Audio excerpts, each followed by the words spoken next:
మీ ఎలాంటి వ్యాపార ప్రకటనలకైనా వెంటనే మా ఛానల్ సంప్రదించండి. నమస్తే. ఈరోజు మన స్టూడియోలో ప్రముఖ ఆధ్యాత్మికవేత్త, ఐకాన్ ఆస్ట్రాలజర్ గట్టుపల్లి సురేష్ బాబు గారు ఉన్నారు. గురువుగారితో మాట్లాడేద్దాం.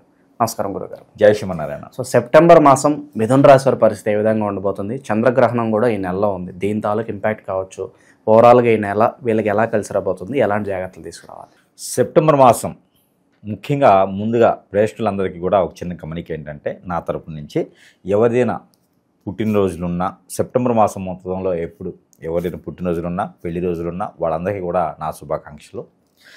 అయితే కనుక మనకి ద్వాదశ రాశుల్లో ఒకటి మిథున రాశి. ఈ మిథున రాశి వారి గురించి కనుక మనం ఆలోచించినట్టయితే, మిథున రాశి వారి గురించి మనం చూసినట్టయితే కనుక, ఈ మిథున రాశి వారికి మామూలుగా వీరికి గోచారం ఉంటుంది. గోచారం అంటే దానికి తాత్పర్యం ఏంటంటే, మనం పుట్టినప్పుడు ఏర్పడేటువంటి రాశి లక్షణాలు, నక్షత్రము, గ్రహరీత్యా ఏముంది, ఏ స్థానంలో ఏ గ్రహం ఉంది, ఇది గోచారం అంటారు. అందరూ చాలామంది నేను చూశాను, గోచారం అంటే ఏంటి, గోచారం అంటే ఏంటి, గోచి పెట్టుకు తిరగాల అనే టైప్లో ఉన్నారనమాట. గోచారం అంటే దాన్ని గోచారం అంటారు మన సాంస్క్రిట్లో. గోచారం అంటే క్లుప్తంగా, గోచారం అంటే వివరంగా, గోచారం అంటే మనము స్థాపన, గోచారం అంటే అక్కడ మొదలైంది, ఇన్ని అర్థాలు వస్తాయి అన్నమాట. అది గోచారం అంటే, గోచి కాదు. గోచారం అంటే అర్థం ఏంటంటే ప్రారంభం, ఆరంభం, ఇవన్నీ గోచారం అంటారు. ఆ ఒక పరిస్థితిని బట్టి అక్కడ దానికి పదం ఏంటంటే గోచారం. ఇది ముఖ్యంగా అందరూ తెలుసుకోవాల్సిన విషయం. ఇకపోతే ఈ యొక్క మిథున రాశి పుట్టుగానే వచ్చేటువంటి గోచార ప్రకారంగా మనకి ఏ స్థానంలో ఏ గ్రహం ఉంది చూసినట్లయితే, ఆ ఒక పరిస్థితి వారికి ఏ నక్షత్రంలో పుట్టినప్పటికీ కూడాను ఈ యొక్క మిథున రాశి వారికి వీరి యొక్క లక్షణం ఒకటి ఉన్నది. అది గొప్పదా కాదో నాకు తెలియదు, కానీ వీరి లక్షణం చాలా ఉంటుందన్నమాట. వీరు ఏంటంటే, ఎవరినైనా ఇట్టే బుట్టలో పడేసుకుంటారు. ఎవరైనా వింటే మళ్ళీ ఏంటి గురువు గారు మమ్మల్ని ఇలా అంటున్నారు అంటారేమో. అంటే మంచితనంతోనే, చెడ్డతనంతో కాదు. ఎవరినైనా ఇట్టే లాగేస్తారు. ఎవరినైనా ఎట్లా ఉంటారంటే, మనకి నచ్చినటువంటి దేవుని విగ్రహం ఉంటుంది, దానికి మంచి అలంకరణ చేస్తే ఎలా ఉంటుంది, కళ్ళు రెండు తిప్పకుండా కళ్ళు మూస్తే ఇంకా లేట్ అయిద్దేమో అన్నట్టుగా అలానే చూస్తుండిపోతాం. అదే విధమైనటువంటి లక్షణం ఈ యొక్క మిథున రాశి వారిది. ఎలాంటి వాళ్ళనైనా, ఇప్పుడు మిథున రాశి వారిని ఎవరైనా కొట్టాలి అనుకొని బాగా కోపం తెచ్చుకొని వాళ్ళ దగ్గరికి వెళ్ళామనుకోండి, ఆడికి వెళ్ళగానే కొట్టలేము. అసలు వాళ్ళ మొహం చూడగానే కొట్టలేం మనం. ఎందుకంటే వాళ్ళలో తెలియని ఒక అమాయకత్వం, తెలియని ఒక చైతన్యం, తెలియని ఒక ఏమో తెలియదు, ఆడికి వెళ్ళగానే ఆ కోపం అంతా తగ్గిపోతుంది. అందుకే ఎవరైనా రాశిలో ఆ రాశి లక్షణాలు తగ్గట్టుగా పడకపోయినా, అంటే వీరికి కంపాటబిలిటీ అంటారు. మ్యారేజెస్లో మనము 36/36 అని చూస్తాం పాయింట్స్. మినిమం 18 రావాలి. అలా పాయింట్స్ కలవకపోయినా మిథున రాశి వాళ్ళని చేసుకోవచ్చు. ఎందుకంటే మిథున రాశి వారు ఉన్నటువంటి ఇంట్లో ఎలాంటి క్రైమ్కి చోటు ఉండదు. మిథున రాశి వారు ఉన్న ఇంట్లో తగువులకి చోటు లేదు, ఆప్యాయతకి మాత్రమే ఉంటుంది. మనం తట్టుకోలేము. అయితే ఈ మిథున రాశి వారికి కూడా రోజులు వస్తాయి. ప్రతి వారికి ఒక రోజులు వస్తాయి కదా, అలానే వారికి కూడా కొన్ని రోజులు వస్తాయి. వారికి వచ్చాయి. ఇప్పుడు మిథున రాశి వారికి కూడా విదేశాలకు వెళ్తారు, మిథున రాశి వారు కూడా రాజకీయాల్లో ఉంటారు, మిథున రాశి వారు కూడా సినిమా రంగాల్లో ఉంటారు. అన్ని రంగాల్లో కూడా ఏర్పరచుకొని మిథున రాశి వారు కూడా ఉన్నారు. వీరు కూడా మంచి మనుషులే. కాబట్టి మిథున రాశి వారు ముఖ్యంగా ఆర్కిటెక్చర్లోను, రియల్ ఎస్టేట్ రంగాల్లోనూ జనాన్ని అట్రాక్ట్ చేసేటువంటి తత్వం ఎలాంటి రంగాల్లో ఉంటాయి? కాస్మెటిక్స్, ఫ్యాన్సీ, బట్టల షాప్స్, గోల్డ్, సిల్వరు, ఇలా ఫ్యాషన్ డిజైనర్స్ రంగాలు, సినీ రంగం, రాజకీయ రంగం, అంటే ప్రజలతో కూడినటువంటి వ్యవహార నిమిత్తంగా ఉండేటువంటి మార్కెటింగ్ రంగాలు, బ్యాంకింగ్ సెక్టార్సు, ఈ అన్ని రంగాల్లోనూ ప్రజలతో కూడినవే. అన్ని రంగాల్లో కూడా రాణించగలిగినటువంటి సత్తా, నైపుణ్యం, ఆ ఒక తత్వము అన్నీ కూడా అలవర్చుకొని ఏదైతే బహుబలిలో విద్యలని నేర్చుకొని యుద్ధానికి వెళ్తారు చూసారా, అదేవిధంగా వీరు అన్ని రకాల విద్యలు నేర్చుకొని పర్ఫెక్ట్గా, మళ్ళీ సగం కాదు అన్నీ నేర్చుకొని ఉంటారు. అన్నిటికన్నా గొప్ప విషయం ఏంటంటే బాధ్యత, అన్నిటికన్నా గొప్ప విషయం ఏంటంటే నమ్మకం, అన్నిటికన్నా గొప్ప విషయం అంటే మోసం చేయని తత్వం. ఇవన్నీ ఉన్నాయి. కాబట్టి ఇవి నేర్చుకున్నారు ముందు, ఖచ్చితంగా వీరు రాణిస్తారు. కష్టాలున్నా ఏమవ్వదు, ధైర్యంగా ముందుకు ఎదుర్కొంటారు. ఇవన్నీ కూడా వీరికి ఈ మాసంలోనే మొదలవుతుంది. అయితే వీరికి చిన్న అవకాశాలు వచ్చినా సద్వినియోగం చేసుకోవాలి. చిన్నపాటి పరిశ్రమలు వచ్చినా సద్వినియోగం చేసుకోవాలి. ఎవరో వస్తారు, ఒక కంపెనీనే చేతిలో పెడతారు బాధ్యతలుగా. అంటారు వీరు, ఏంటండి మాకు అసలు కంపెనీని ఇచ్చారు, నాకు కనీసం సిస్టమ్ రాదు, కంపెనీ చేతిలో పెడుతున్నారు అంటారు. సిస్టమ్ నొక్కే వాళ్ళు నీ కింద చాలామంది ఉంటారు, కంపెనీ మెయింటైన్ చేసే వాళ్ళు ఉండరు. ఆ రంగాల్లో రాణించేదానికి వీళ్ళు ఉన్నారు. అక్కడ వీరికి CEO కావచ్చు, MD కావచ్చు, HR అవ్వచ్చు, కానీ వీరందరికీ సిస్టమ్తో పని లేదు కదా. సిస్టమ్తో పనిచేసే వాళ్ళు చాలామంది దొరుకుతారు, కానీ మేనేజ్ చేసే వాళ్ళు దొరకరు. అందులో వారే వీరు. ఎవరు? మిథున రాశి వారే. అందుకే కొన్ని పెద్ద పెద్ద సంస్థలు ఉంటాయి, వీటికి ఆర్గనైజ్ చేసే తత్వం ఉన్న వాళ్ళని, వాళ్ళు కూడా మూర్ఖత్వం కాదు ఇది, వారు కూడా గమనించండి కావాలంటే. వారు ఎంప్లాయీస్ పర్సనల్ సెక్రటరీని, వారికి PAల్ని, అకౌంట్ చూసేటువంటి CAల్ని వాళ్ళని ఏం చేస్తారంటే, అమ్మ మీ డేట్ ఆఫ్ బర్త్ను రిజ్యూమ్ పంపించండి అని కలగలు చెప్పేస్తారు. తర్వాత వీళ్ళు ఏంటంటే మాటలు పెట్టి డేట్ ఆఫ్ బర్త్ వచ్చినారమ్మా, ఏది ఆధార్ కార్డు అని పుట్టిన డేట్ సర్టిఫికేట్ పంపేయండి అంటారు. అనగానే ఎవరైనా కర్మ జాలకు అందులో మిథున రాశి వారు ఉన్నారా, వారికి ఇంటర్వ్యూ లేదు. ఇక ఏదో నామకి వాస్తే ఇంటర్వ్యూ చేస్తారు అంతే తప్పితే వాళ్ళని ఖచ్చితంగా వాడేస్తారు. ఎలా అంటే వారి అంటే నైపుణ్యం ఎవరికి ఉండదు కాబట్టి అవి అన్ని అవకాశాలు కూడా ఇవన్నీ చెప్తున్నారు గురువు గారు ఏదో ఉప్పి పొందడానికి కాదు, ఇవన్నీ వాస్తవాలు. కావాలంటే పరిశీలన చేస్తే 100కి 99% వీరే ఉంటారని నేను చెప్పే రంగాల్లో. అయితే ఈ సెప్టెంబర్ మాసంలో మళ్ళీ కూడా వీరికి అలాంటి అవకాశాలే వస్తాయి. అది వాడు 7వ క్లాస్ చదవనియండి, 17వ క్లాస్ చదవనియండి, ఇలాంటి రంగాల్లో అవకాశాలు వస్తాయి. కాబట్టి ఖచ్చితంగా వారికి ఈ సద్వినియోగం చేసుకోవాలి. ఎలా వస్తాయి 7వ క్లాస్ చదివేవాడు కంటే అత్తమామలది ఏదైనా షాపులు ఉంటాయి, అత్తమామలది ఏదైనా కంపెనీలు ఉంటాయి, వీటిని తీసుకెళ్ళి పెంచుకుంటారు, ఆస్తి అంతా వీడికి రాసిస్తారు. అప్పుడు ఏమవుతుంది? అట్లా వస్తాయి. అంటే వీళ్ళకు గురువు గారు చెప్పారు 7వ క్లాస్ ఉంది, మా అబ్బాయిది మిథున రాశి ఉంది, మా అబ్బాయికి ఎలా అవకాశం వస్తుంది అనుకుంటారు. వారికి చెప్తుంది అనమాట. అట్లనే చిన్న వయసులో ఉన్నప్పటి నుంచే బాధ్యతలు, విధానం అన్నీ ఉంటాయి. కాబట్టి ఈ మాసంలో వీరికి అద్భుతమైన పరిహారాలు అయితే ఉన్నాయి కూడా. వైవాహిక జీవితం ఎలా ఉండిపోతుంది? పెళ్ళి, వైవాహిక జీవితం అంటే పెళ్ళి అయిన తర్వాత వీరు ఉన్నటువంటి మంచితనం ఏం చేస్తంటే ఎదుటి వాళ్ళకి పడదు. కాబట్టి మిథున రాశిలో పుట్టిన వారికి భార్యాభర్తల మధ్యన ఎడబాటు దూరం చాలామందిలో కనిపిస్తూ ఉంటాయి. ఎందుకంటే వీరికున్న సెన్సిటివ్ తత్వం కావచ్చు, వీరికున్న ఆరాధ్యం కావచ్చు, వీరు ఏంటంటే వెళ్ళాలి, చెప్పులు వేసుకు వెళ్ళాలని ఒకే రకమైన ఒక పద్ధతి పెట్టుకుంటారు. ఆ పద్ధతి ప్రకారంగా అందరూ ఉండాలి అనేది లేదు కదా. అలానే వీరికి ఉండాలని లేదు కాబట్టి వీరిలో ఎడబాటు దూరం అనేది ఉంటుంది.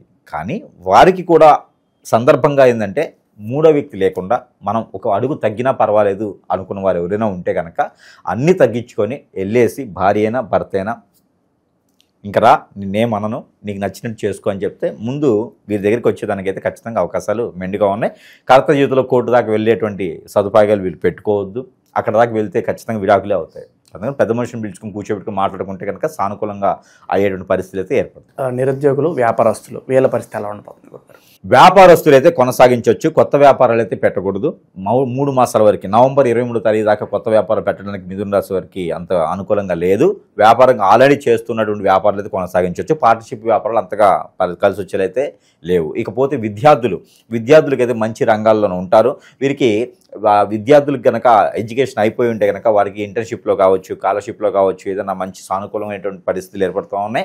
అలానే వీరికి క్యాంపస్ సెలక్షన్లో కూడా జాబ్లు వచ్చే అవకాశాలు ఉన్నాయి. కాబట్టి చిన్న జాబ్ ఇది, పెద్ద జాబ్ ఇది కాకుండా ప్రతిదీ మనం సద్వినియోగం చేసుకున్నట్టయితే కనుక విదేశాలకు కూడా రానున్నటువంటి కాలంలో లేదు అనుకుంది. ఎవరైనా విదేశాలకు వెళ్ళాలనుకున్న వారు కనుక అక్కడ యూనివర్సిటీ సీట్లు కావాలనుకుంటే కనుక 15వ తారీఖు తర్వాత, సెప్టెంబర్ 15వ తారీఖు తర్వాత వీరు ప్రయత్నం చేసినట్లయితే ఖచ్చితంగా వీరికి లభించేలా ఉంటుంది. కాబట్టి జాబ్లో గ్రోత్ కూడా వీరికి అద్భుతంగా ఉంటుంది. ప్రయత్నపూర్వకంగా మాత్రం వీరు ప్రయత్నం చేయాలి.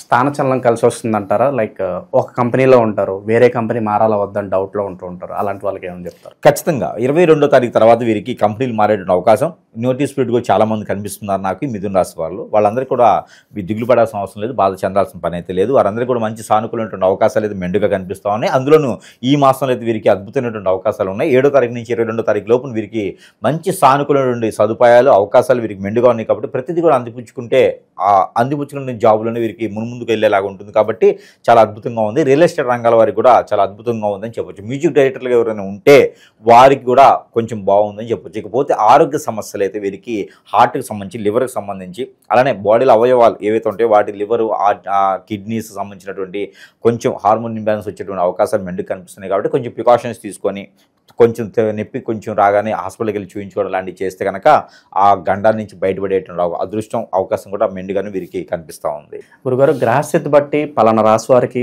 బాగుందంటే బాగుందని చెప్తారు, లేదంటే అంతగా బాగాలేదని చెప్తారు. బట్ గురుగారు మీరు బాగుందని చెప్తున్నారండి, అసలు మాకు ఏ విధంగా కలిసి రావట్లేదు, కష్టాలు పడుతూనే ఉన్నాం అని అనేవాళ్ళు ఉంటారు, కింద కామెంట్ పెట్టే వాళ్ళు కూడా ఉంటారు. ఏంటి అసలు ఓవరాల్గా తప్పు ఎక్కడ జరుగుతుంది?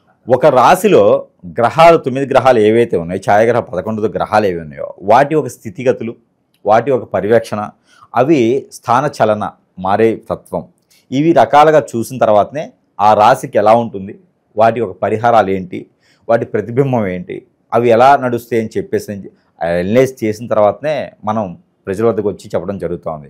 అలా కాకుండా నాకు వేరేలా జరుగుతుంది గురువుగారు, మరి దీనికి పరిష్కార మార్గం ఏంటి, లేదు మీరు తప్పు చెప్తున్నారు అనుకునే మూర్ఖులు కూడా కొంతమంది ఉంటారు. వీరందరికీ ఏంటంటే నేను చెప్పాలనుకుంది, గురువు గారు చెప్పేది చూసే చెప్తారు. 10 మందితో కూడిన విషయం అంత ఈజీగా మనిషిని హిప్నటైజ్ చేయలేరు.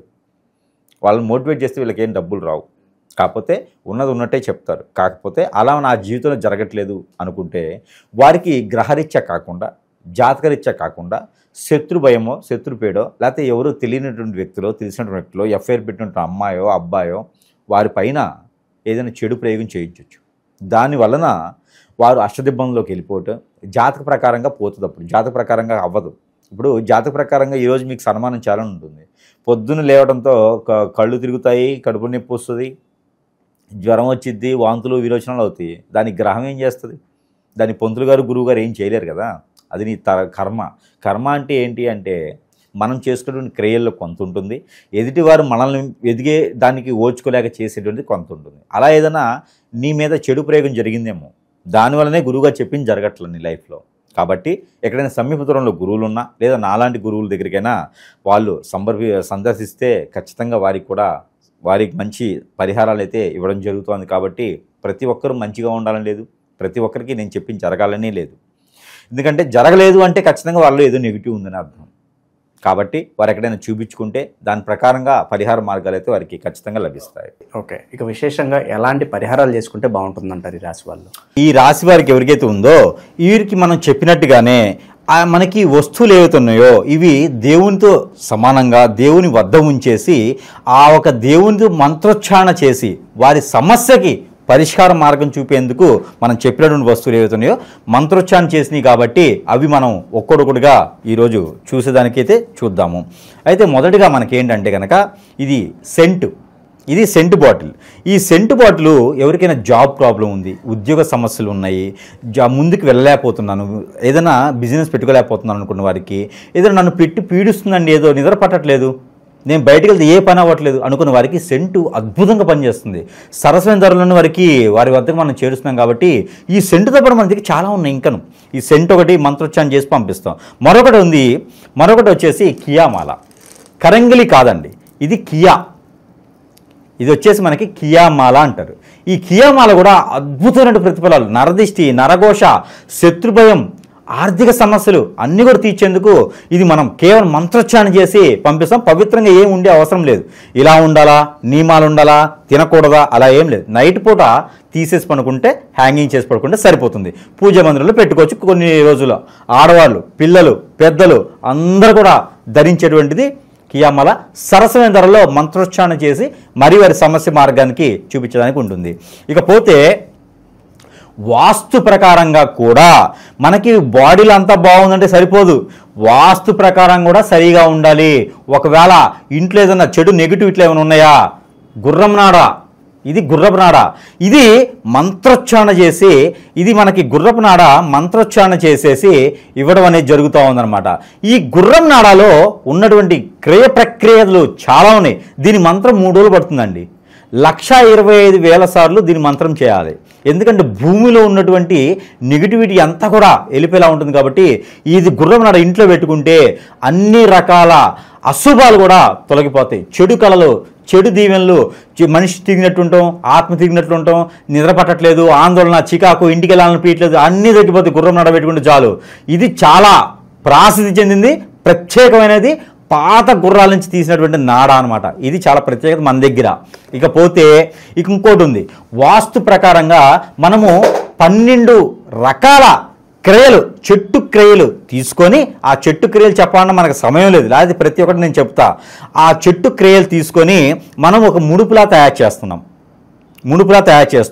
ఈ ముడుపును గనక ఇంటికి, కొత్తగా కట్టిన ఇంటికి, కట్టకపోయే ఇంటికి, సగంలో ఆగిపోయిన ఇళ్ళకి, ఇంకేదైనా నరదిష్టి నరఘోషం ఉందా మా ఇంటికి, నాకు ఏం అర్థం కావట్లేదు, ఆర్థికపరంగా ఇబ్బంది పడుతున్నా, ఈ ఇంటికి వచ్చిన తర్వాత నాకు ఏం బాగాలేదు అనుకుంటారు, ఆరోగ్యం బాగాలేదు అంటారు, విడిపోయామంటారు. ఇలాంటి వాళ్ళకందరికీ ఇంటికి దిష్టి తీయాలి. ఇది ఒక ప్యాకేజ్ ఉంటుంది, 4 వస్తాయి. ఇది ఇంటికి దిష్టి తీయాలి 3 రోజులకు ఒకసారి. ఇంటికి దిష్టి తీస్తే అబ్బా ఇది మంత్రం చేసిస్తాం కాబట్టి ఇక ఆ ఇంటికి ఉన్నటువంటి నరదిష్టే కాదు, ఆ ఇంటికి చూడాలన్నా భయం వస్తుంది. ఒక సింహం ఉన్నట్టు ఇంట్లో అలా ఉంటుందన్నమాట ఇది. అందుకని ఇది కూడా మనం సరసమైన ధరల్లోనే వారి వద్దకే చేర్చడం జరుగుతూ ఉంది. మరొకటి ఉంది, అది ఏంటంటే కనుక రూపు. ఈ యొక్క సూర్యునికి సంబంధించినటువంటి రూపు. ఇలా చూసినట్టయితే కనుక సూర్యుని రూపు అంటారు. ఇది సూర్యునికి సంబంధించినట్టు రూపు. ఎవరైనా ఆర్థికపరమైనటువంటి ఇబ్బందులు ఉన్నాయి, జాబులో వెసులుబాటు లేదు, ఏమో గురువుగారు ఆ సంతకం పెడితే నా జాబ్ వచ్చేస్తుంది, సగంగా అయిపోతుంది అంతాను, విదేశాలకు వెళ్ళాలనుకున్నా కావట్లేదు, జాబులో కావట్లేదు అనుకున్న వారికి ఇది అద్భుతంగా పనిచేస్తుంది. రాజుగా ఉండేందుకు పనిచేసేటువంటి తీరి ఇది బాగుంటుంది. కాబట్టి ఇది మనం సరస్వతి ధరల్లోనే వద్దకి చేర్చడం జరుగుతుంది. ఇది సిల్వర్లో లభిస్తుంది అనమాట మన దగ్గర. మంత్రోచ్చారణ చేసి ఇది రవికి సంబంధించినటువంటి రూపు. ఎవరినైనా భయం పడుతున్నా, ఎవరైనా ఆందోళన ఉన్నా, సరిగా మాట్లాడలేకపోయినా ఇది పనిచేస్తుంది. ఇది రూపు. ఇకపోతే ఇది ఈగలు అంటారన్నమాట, గర్ధ, అదే గరుత్మంతుని అంటారు. ఇది చాలా పవిత్ర పూర్తమైనది, గరుత్మంతుని రూపు. ఇది దొరికిందా అస్సలు వారి లైఫ్ అదృష్టం ఇక తీరిపోయినట్టు. మనకి ఎవరైనా సరే భయపడుతున్నారా, ఎవరైనా సరే ముందుకు వెళ్ళలేకపోతున్నారా, భార్యాభర్తలు విడిపోయి ఉన్నారా, పిల్లలు కలగట్లేదా, గరుత్మంతుని రూపు. ఎక్కడైనా ప్రయాణం చేయాలనుకున్నారా, ఆరోగ్యం బాగలేదా, గరుత్మంతుని రూపు. ఈ రూపు ధరిస్తే మామూలు ఎక్కడైనా జరుగుతాయి, కానీ మంత్రోచ్చారణ చాలా ఇంపార్టెంట్. మంత్రోచ్చారణ చేసి ఎవరికైనా సరే మన గరుత్మంతుని రూపు సరసమైన ధరల్లోనే మనం ప్రేక్షకుల వద్దకి లభిస్తూ ఉన్నాము. ఇకపోతే ఇది నాగమణి. ప్రతి ఒక్కరికి ఎంతవరకు తెలుసు నాకు తెలియదు. ఈ నాగమణి నరదిష్టి నరఘోషే కాదు, ఆర్థిక పరమైన సమస్యలే కాదు, మరొకటి ప్రతి మనిషి జీవితంలో పెళ్లి చాలా ముఖ్యమైనటువంటి భాగం. ఆ పెళ్లి కాకుండా ఉండేందుకు వీరికి కాలసర్పదోషం, నాగదోషం, కుజదోషం, రాహుకేతు దోషం, శుక్రదోషం, ఇలాంటి దోషాలు ఏమైనా బాధపడుతున్నారా, పెళ్లిళ్ళు కాకుండా ఉన్నారా, ఇంకేమైనా బాధిస్తుందా మిమ్మల్ని, అలాంటి దోషాలన్నీ కూడా పటాపంచలు చేస్తుంది. ఆర్థిక సమస్యలన్నీ కూడా తీరుస్తుంది. ఇది సాలగ్రామముల కన్నా గొప్పగా ఉంటుంది. ఆ ఒక శివ భగవానుడు విష్ణుమూర్తి ఇద్దరు కలిసి ఉన్నటువంటి రూపు ఈ యొక్క నాగమణి. ఈ నాగమణిని నేను మంత్రం చేసి కూడా ప్రతి ఒక్కరికి కూడా ఫ్రీగా ఇస్తున్నా, ఫ్రీగానే ఇచ్చేస్తున్నా. ప్రతి ఒక్కరికి ఇది ఫ్రీగా ఇస్తున్నా నేను. ఇది దొరకడం అనేది నా అదృష్టం, ఇది వారు పొందడం అనేది కూడా వారి అదృష్టం. ఇది పూజా మందిరంలో పెట్టుకొని పూజించుకోవచ్చు, అలానే వారు దిష్టి దోషాలు దిష్టి తీసుకొని కాల్ చేయవచ్చు. ఈ 2 చేయడం ద్వారా చాలా మంచి ప్రతిఫలం అయితే ఉంటుంది. ఈ నాగమణి మాత్రం నేను ఫ్రీగా ఇస్తున్నా. ఎవరికైనా కావాలంటే కొరియర్ ఛార్జెస్ ఇస్తే ఇది నేను ఫ్రీగా పంపించేస్తా. ఇన్ని రకాల వస్తువులు మన దగ్గర ఉంటే ఇంకా ఎవరికండి మంచి జరగదు, ఎక్కడండి వేలు పెట్టుకునేది. ఇన్ని రకాలు మన దగ్గర ఉన్నాయి. మనల్ని సంప్రదిస్తే కనుక వారి అదృష్టం తీరినట్టే. వారికి ఎలాంటి పరిష్కారమైనా మనం చూపించడానికి ఉన్నాం కాబట్టి, అలానే మనకి ఇంకా పరిహారాలు కూడా చూసుకున్నట్లయితే కనుక జీవితంలో ఎదగడానికైనా మనకి చెడు ప్రయోగాలు, చెడు ప్రక్రియలతో పాటు మందు పెట్టడం, హిప్నాటిజం, బ్లాక్ మ్యాజిక్, వశీకరణ లాంటివి చాలా జరుగుతూ ఉంటాయి మనిషి జీవితంలో. ఇవన్నీ కూడా తప్పించుకోవడానికి ఉంటుంది. కాబట్టి ఏ రాశి వారికైనా నక్షత్రం బాగుంది, రాశి బాగుంది, దశ బాగుంది, అంతర్దశ బాగుంది కాదు, కానీ ఇవన్నీ కూడా చూసుకునేది ఎదుటి వరకు శక్తులు ఎవరో మిత్రులు ఎవరో కూడా ఈ రోజులో తెలియలేకపోతుంది. కాబట్టి అవన్నీ కూడా మనం ఏం జరిగినాయి, ఏం చేయలేకపోతున్నాను, ఎటువంటి ప్రయోజనం దొరకట్లేదు, నాకు ఎటువంటి సదుపాయం లేదు, వనరు లేదు, వసతి లేదు అనుకునే వారు ప్రతి ఒక్కరు కూడా ఎవరైనా ఉంటే కనుక వారికి మనం నీలగిరి అని చెప్పేసి ఈ యొక్క ముడుపు, ఇది మనము ఈ యొక్క యంత్రం ఉంటుంది. ఇక్కడ మనకి ఇగో మూలికలు ఉంటాయి. ఇది 42 రకాల చెట్ల నుంచి తీసినటువంటి మూలికలు. ఇది అండమాన్ అడవుల్లో దొరకాల్సిన జనానికి ఇది మన దగ్గర లభిస్తుంది అనమాట, లభ్యపడుతుంది. ఇది మనం ఆరావళి పర్వతం అని కలకత్తాలో ఉంటుంది. ఆరావళి పర్వతం నుంచి తెచ్చినటువంటి మూలికలు అనమాట ఇవన్నీ. సంజీవిని కూడా ఉంటుండొచ్చు ఇందులో. ఇది పునర్జన్మ అనమాట. వీరికి అన్ని రకాల ప్రాప్తి పొందేందుకు ఈ మూలికల్ని ముడుపుగా చేసి ఇస్తున్నాం. ఇది ఏం చేయాలి తెలుసా, ఈ మూలికలు ముడుపు చేసి ఇవి మనము స్నానం చేస్తాం కదా, ఆ స్నానం చేసేటువంటి వాటర్లో ఇవి వేసి కాచుకోవాలి. ఆ కాచినటువంటి వాటర్ని స్నానం చేయాలి. ఇక మన బాడీ మీద కాదు, మన లోపల కాదు, మన ఇంట్లో కాదు, ఎక్కడున్నా కూడా ఆ చెడు అనేది మన దగ్గర రాదిక. మనము పటస్థంగా ఉంటాం. ఏదో సిమెంట్తో చేస్తే పటస్థంగా ఉంటుంది కదా, అదే కనుక బలంగా ఉంటాం అనమాట. అలాంటి మన దగ్గర సరస్వతి ధరలోనే ప్రేక్షకులకు లభించేదానికి ఉంది. కాబట్టి ఎవరైనా దీన్ని సద్వినియోగం చేసుకోవచ్చు. వారి వద్దకైతే పంపించడానికి మనం సిద్ధంగా ఉన్నాం. వీరికి పరిహారాలు అయితే చెప్పుకోవడానికి చాలా ఉన్నాయి. కానీ వీరికి ఏంటంటే అన్ని పరిహారాలు వీరికి అవసరం లేదు. గ్రహాలన్నీ వీరికి సానుకూలంగా ఉన్నాయి కాబట్టి కొన్ని రకాల పరిహారాలు చేసుకుంటే సరిపోతుంది. దాంట్లో ఒకటి, ప్రతిరోజు కూడా వీరికి కుదిరితే కనుక ఉదయం సమయంలో నవగ్రహాల చుట్టూ 11 ప్రదక్షిణాలు చేయాలి. ఆ ప్రదక్షిణాలు చేసేటప్పుడు వీరు నవధాన్యాలు తీసుకుని వెళ్ళాలి. ఈ నవధాన్యాలు తీసుకెళ్ళి అన్ని రకాల ఆ 9 గ్రహాల విగ్రహాల మీద పోసుకుంటూ వీరు 11 ప్రదక్షిణాలు చేసుకుంటే కనుక అది వీరికి అద్భుతమైనటువంటి అవకాశం. అలానే మారేడు చెట్టు, లేదంటే కనుక తెల్ల గన్నేరు చెట్టు, లేదు అంటే కనుక రావి చెట్టు, వేప చెట్టు, చెట్లు, అరటి చెట్టు ఏదున్నా సరే ఆ చెట్టు పాదిలో ఒక కనీసం 2-3 చెమ్ములు నీరన్న కూడా అక్కడ పోయాలి. నీరు పోసేటప్పుడు దాంట్లో కండ చక్కెర కానీ, పటిక బెల్లం కానీ, లేకుంటే ఇక్కడ కండ మిశ్రి కానీ, లేదు అంటే కనుక బెల్లం అందులో వేసి ఎలుకలు, ఇలాచి అందులో వేసి లవంగా వేసి కనుక వారు ఆ నీరు పోసినట్టయితే కనుక ఖచ్చితంగా వీరికి ఆర్థికమైనటువంటి స్థితిగతులు, ఆరోగ్య స్థితిగతులే కాకుండా మంచి సానుకూలమైన పరిస్థితి, మైండ్ ఆలోచన ప్రకారంగా అన్ని రకాలుగా బాగుండేందుకు బాగుంటుంది. కాబట్టి ఈ రకమైన పరిహారం చేసుకోవాలి. ప్రతిరోజు వీరుగా సొంతగా చేసుకోవాల్సిన పరిహారం ఒకటి ఉన్నది. అది ఏంటంటే కనుక వీరికి వీరే చేసుకోవాల్సింది గుమ్మడికాయ. వారంలో ఒకసారి అయినా సరే ఒక చిన్నపాటి గుమ్మడికాయ తెచ్చుకొని వీరికి వీరే దిష్టి తీసుకొని ఎక్కడైనా పొదలుగా చెట్లలో కానీ, పారేడు నీటిలో కానీ ఈ గుమ్మడికాయను వేసేయాలి. పగలగొట్టకుండా గుమ్మడికాయను వేసేయాలి. అలా వేయడం ద్వారా వీరికి ఉన్నటువంటి నరదిష్టి, నరప్రభావం, శత్రుపీడ, శత్రుబాధ, ఆర్థిక సమస్యలు, ఆరోగ్య సమస్యలు అన్నీ కూడా కుదిరి పడతాయి.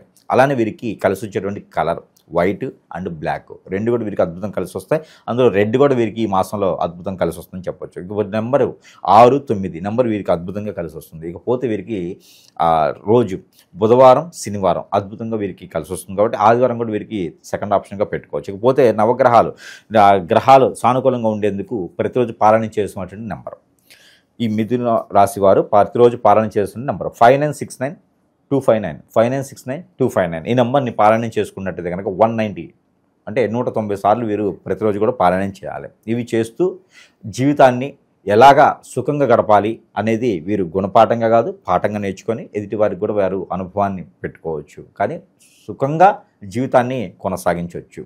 జై శ్రీమన్నారాయణ.